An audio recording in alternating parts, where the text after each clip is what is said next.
Hi, I'm Dr. Deb, and I am the Department Chair and Instructor for Learning Strategies here at BC.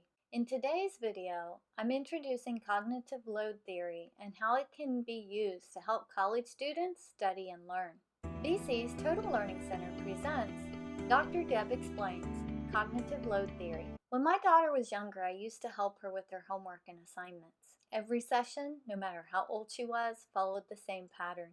We would work for a while, and she would be learning and remembering everything with no problem. And then we would hit a brick wall. Nothing I did seemed to help, and she would become increasingly frustrated and upset with me. So we would quit and vow to return to that same material the next day. Then, the next day, to my surprise, we would pick up where we left off, and she would know everything that she wasn't able to learn the day before. I never did understand why it happened that way, but I did come to recognize what would happen, so it no longer surprised me when it did. Now that I know more about the brain and how it learns, I know exactly what was happening. This was cognitive load theory in action.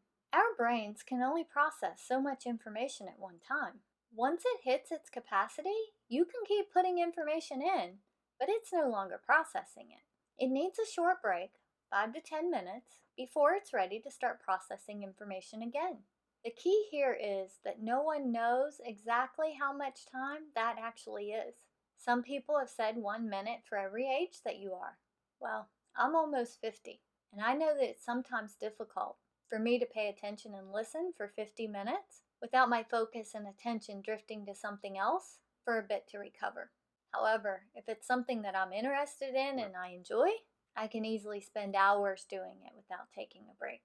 The most important thing to remember about cognitive load theory is that your brain works best in short chunks of time. That's why the study sessions and the study cycle are designed to be short sessions of 20 to 30 minutes of intense studying, followed by a 5 to 10 minute break before beginning another session.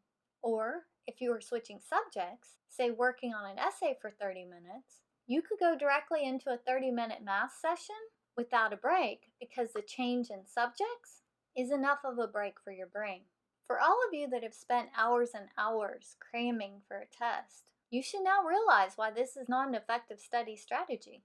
Your brain needs rest. It will work more effectively and efficiently if you allow it to get some sleep. And even though you may not believe it, when you wake up, you will remember more than if you had used that time to study and cram more information in. So what are your thoughts on this theory? Leave a comment below and tell me what you think and how you can use cognitive load theory to help improve your studying and learning.